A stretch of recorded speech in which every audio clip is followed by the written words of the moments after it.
Most startups do not fail because their product was bad. They fail because they did not get enough customers. But a question worth asking is, does the best product win in the market? So to be successful or to win, do you need to have the best product? And that obviously brings us to the topic, what is the best product? Is best product the product which is the most good looking? Is it the app which functions the best, does not crash? Is it the most well engineered product that can scale to 1 million users at the snap of a finger? What really is a best product, and does the best product win? I have often seen startup founders obsess over the technology part and not the solution part of what they are building. For example, a entrepreneur who reached out to me during COVID times trying to make an app for homemade food went into a lot of depth about what the app should look like and what the app design should be like.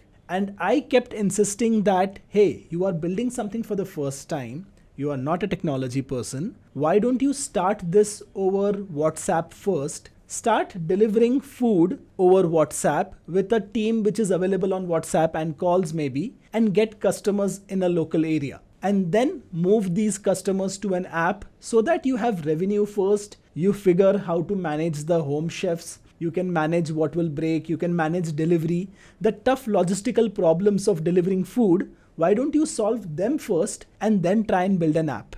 Building an app, maintaining it, learning how to build an app, especially as a bootstrapped founder, is going to be difficult. And that logic never really made it through. And I think partly this happens because a lot of startup building in our mind is associated with raising funds. And hey, I need to raise funds for my app. You don't need to raise funds for your business. You need to have an app, and the technology becomes important. And thus you put all your focus on building this technology and not the solution which is needed to really run your business. It is worth asking the question that having a good app, is it even necessary to succeed? I was speaking to my friend Hardik Pandya, who is an ex-Googler and was the head of design at Unacademy. And he had something interesting to say. I go into the Zepto app, I am out of that app after placing my order within a minute. And so long as what I have ordered shows up in 7 minutes, 8 minutes or 10 minutes, the experience on the app just does not matter. What really matters is that I get my bread and milk in 10 minutes. And that really made sense. In fact, if you listen to Hardik, I think he was absolutely clear. And one example which all of at least the old timers in the Indian ecosystem will tell you is ClearTrip versus Make My Trip, or ClearTrip versus anyone. The geeks, the startup folks loved ClearTrip. It had clean design. It worked fast. They will not spam you. It was, from by the looks of it, a great company. But the market was won by other players who managed to do a lot of other things and hey, get scale. Like I had this debate with a friend 10 years back, 12 years back almost, in context of Clear Trip and Make My Trip. And everyone has that debate. Yeah, is best subjective? First of all, it is. But also what is the correlation between the quality you bake into your product and the tendency for users to value it? And this varies wildly. For example, like you can keep refining a product, make it better along a certain axis, and it's not really like beyond a point it loses that correlation. Like I've seen that happen a lot. For example, we thought we were building great education product, right? And we were the best in the market. It ended up losing out to a competitor who was better at many other things, but product was not one of them. So, should you be thinking about building the best product? I would say no. You have to build the best solution and then find the fastest way to get as many users as possible. And then you will have enough resources to fix your technology, fix your design, fix your product, make things the best.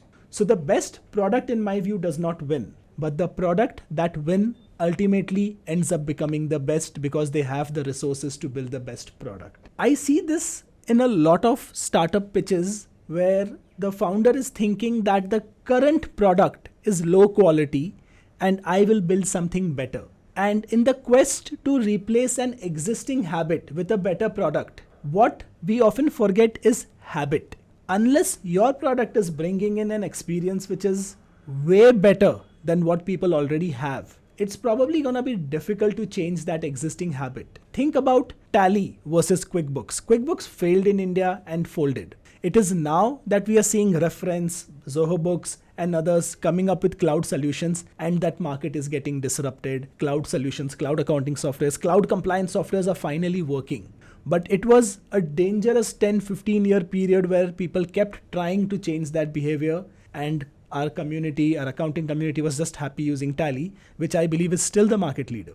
One common fallacy that we probably have is that my product will do more things, and that is why the customer will choose me. But a product which offers more things does not always have a customer because it does too many things for them. It probably has a lot of different customer sets who approach this app or this service for different needs. So can you figure this one core need, this one core insight on which you will build your solution and delight a certain kind of user?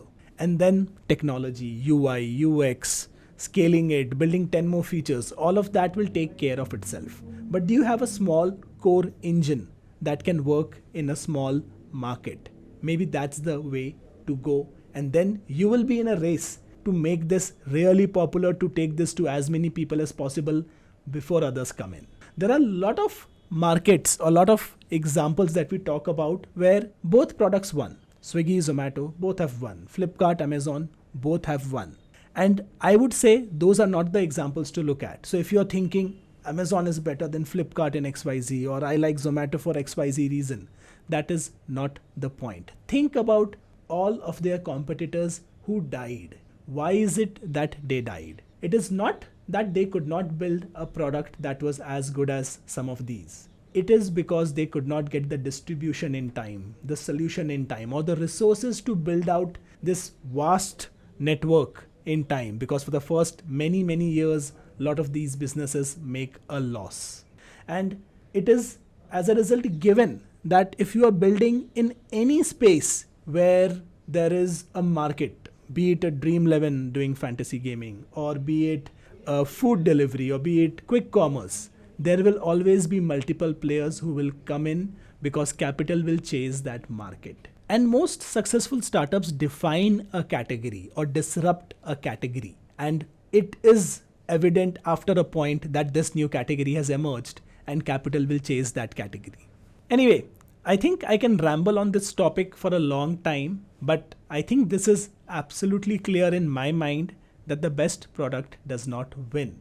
And a lot of successful startups or companies that we look up to in India are not technology driven, but sales driven. That's the reality. Of course, a lot of what I'm saying will again not apply to a lot of you. If you are building something in deep tech, if you're building a core technology which is going to sell, maybe what I'm saying will not apply. So I would wait, as always, in comments for you to come with bricks and bats and share your perspective on it. By the way, once this channel hits certain numbers, I can open up the memberships over here. I would like to put my full 30-40 minute chat with Hardik Pandya for you to consume on this topic, but that would happen once YouTube allows me to do that. So I hope you will subscribe and stay tuned. Someday, those conversations that I am having as a part of my research for these videos should also make their way to you.